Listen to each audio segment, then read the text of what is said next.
confusion, void, desolate, waste, empty, unreality, topsy-turvy, chaos. These aren't words that we tend to want to think of when we think of Rosh HaShanah. As we embark on a new year, we might instead reach for words such as renewal, opportunity, a fresh start, a blank slate, new beginnings. Among its many names, Rosh Hashanah is called Yom Harat Olam, the day of the world's creation, both the anniversary of the day that God created the world and the day on which the world is created anew this year. The first 3 verses of Genesis, which Rabbi Westrike read moments ago, read, "When God began to create heaven and earth, the earth was tohu vavohu, with darkness over the face of the deep, and a wind from God hovering over the water. God said, 'Let there be light,' and there was light." The Hebrew words tohu vavohu appear in just this one instance in the entire Torah, making the phrase difficult to capture in translation. English renderings of tohu vavohu include, "The earth was unformed and void. The earth was confusion and chaos. The earth was topsy-turvy." Tohu vavohu is primordial chaos, a massive swirling sea indistinguishable from the sky. Tohu vavohu might also describe the uncertain reality that we wake up to every day. There is the chaos of our country's political landscape and upcoming presidential election. There is the ongoing agony of the war in Israel, now in its 362nd day, and the acute pain and turmoil of recent escalations and violence. There is tohu vavohu in each of our lives, the emptiness of boredom, the desolation of mental illness, the void of our future years that have not yet occurred, the confusion as we attempt to make sense of it all.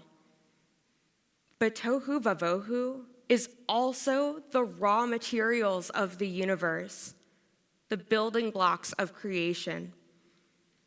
Tohu vavohu is the ocean in which we swim every moment of our lives. We can stand rigid in the water and try to hold ourselves up against the crashing waves. Or we can work with the chaos instead of fighting against it. We can ride the waves. It is tempting to see Rosh Hashanah as an opportunity to just wipe the slate clean and start again from scratch. This is the day of the world's creation, after all. But as author and journalist Oliver Burkeman puts it in his aptly titled essay, there's no such thing as a fresh start. He argues that making a clean break from the past and starting over is simply impossible, simply because we, the ones who want to make the change, come from that past. Our lives are lived in the context of our circumstances, our relationships, our histories, our abilities. We all swim in our own swirling tohu vavohu. Any change that we make, anything we create, does not come out of nothing. We are each building our lives using the materials that we have available to us. After all, this is exactly what God did when God began to create the world. A midrash in Bereshit Rabbah tells us that God took the raw materials described in Genesis chapter 1, verse 2, tohu vavohu, darkness, wind, water, and the deep, and out of them created the world. Further, some rabbinic commentaries argue that our world is not God's first attempt in creation. Instead, God created and destroyed again, and so on, until God was satisfied with creation. Tohu vavohu, then, is not simply the raw material of the universe. It is a byproduct of past creation, the welter and waste that God generated from destroyed worlds. Rabbi Ariana Silverman writes, "Each new world incorporated the wisdom of God's previous attempts. Our world does not just include the raw elements of what came before, it includes the lessons that God learned." The beginning that we commemorate today with Yom Harat Olam and the new beginning that Rosh HaShanah symbolizes for us is not a clean slate. It is an opportunity to build from our own raw materials, creating something new out of what we have already learned.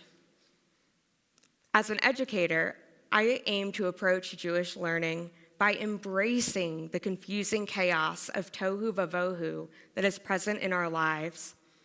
No child is a blank slate. Every learner of every age comes to the Torah with their own tohu vavohu, their own contexts and experiences and lessons that they have previously learned. When we share these raw materials with each other, all of us, students and teachers alike, can generate more wisdom and learn more than any one of us could alone. Jewish learning at its best is about swimming in the sea of Torah and tohu vavohu together, gaining the confidence to roll with the waves and creating something holy and new out of these raw materials. And anyone of any age can start right now. We do not need to wait for a major moment, such as the new year or a significant life change, to work on our own creation.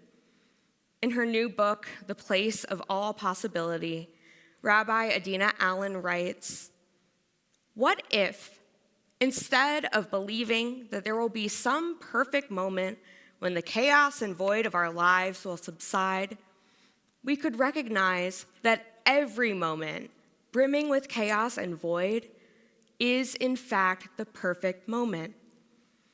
What if we allowed the messy stuff of our lives to fuel, inspire, and be transformed through our creative process?